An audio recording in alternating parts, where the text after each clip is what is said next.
रोहान जब घर पहुंचा तो विवान ने उसके आगे सवालों की झड़ी लगा दी। वो लड़की कोई थी? क्या तुम उसे जानते हो? और ये सनम कौन है? तुम किस खुशबू की बात कर रहे थे? विवान एक ही सांस में कहता जा रहा था। सनम रोहान ने अपने बेड पर बैठते हुए एक आह भरी। सनम मेरी क्लासमेट है, वो काफी अच्छी है। कल जब मैं कॉलेज गया तब सब ठीक था। अचानक मुझे एक इंसानी खुशबू आने लगी। कभी भी किसी भी इंसानी खुशबू आने से मुझे कुछ नहीं हुआ, लेकिन जब मैं उस लड़की के पास बैठा तब से ही वो खुशबू आ रही थी। मेरा असली रूप बाहर आ रहा था। मैं क्लास से बाहर आ गया। जब मैं ऑफिस में था तब भी मुझे वो खुशबू आई। फिर मुझे पता चला कि ये खुशबू सनम की है। जब वो मेरे आस पास होती है मैं बेचैन हो जाता। मेरी खून को प्यास पड़ जाती है। मैं उसकी खुशबू में को जाता हूँ। उसकी खुशबू मुझे बहुत अपनी ओर आकर्षित करती है। और आज जब मैं जंगल में था तब भी मुझे वो खुशबू आई, लेकिन रात के उस समय वो वहां सलाया हाँ कैसे हो सकती?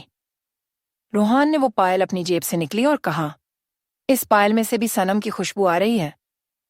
रोहान बेचैन होते हुए बता रहा था, और सबसे बड़ी बात तो ये है कि मैंने उस रात जिस लड़की को बचाया था और उसको अनजाने में मैंने उसे चोट पहुंचाई है।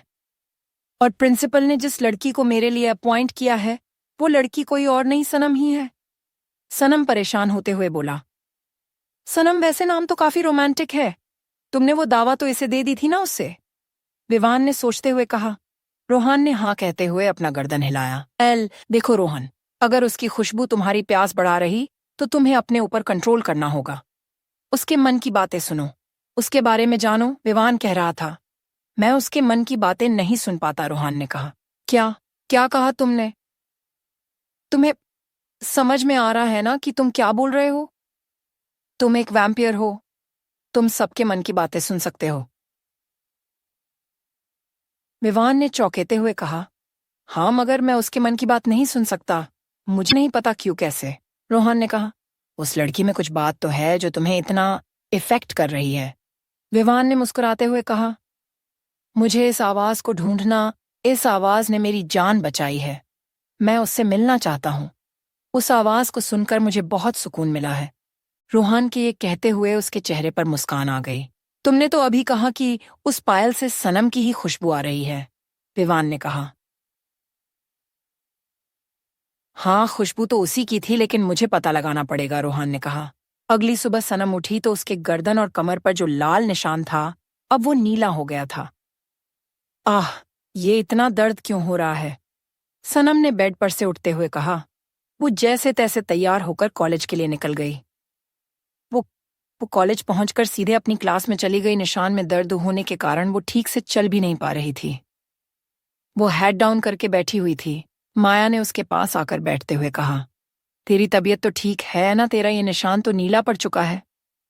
माया ने सनम के गर्दन का दुपट्टा हटाते हुए कहा, हाँ।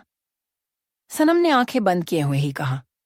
तभी बेल बजी और टीचर और सारे स्टूडेंट क्लास में आ गए। रोहन भी सनम के बगल में ही आकर बैठ गया। पूरी क्लास टाइम में रोहन बार बार सनम को ही देख रहा था।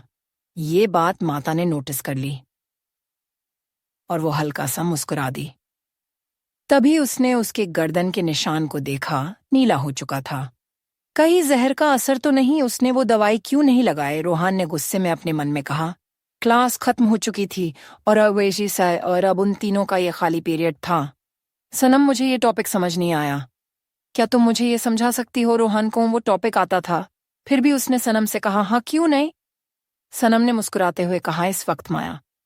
सनम और रोहन तीनों कैंटीन में थे। सनम पूरे दिल से रोहन को टॉपिक समझा रही थी और रोहन समझ भी रहा था। तभी अचानक बेलबाजी सनम उठी और क्लास में जाने के बजाय कॉलेज के मेडिकल रूम की तरफ चली गई।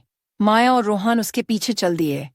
जब माया मेडिकल रूम में पहुंची तो देखा कि सनम बहुत रो रही है और उसका निशान देखकर ऐसा लग रहा था जैसा भी इसमें से खून निकलेगा।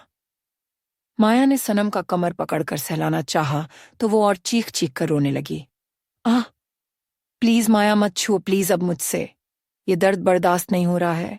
प्लीज माया कुछ करो, मैं ये दर्द ज्यादा देर तक नहीं झेल सकती।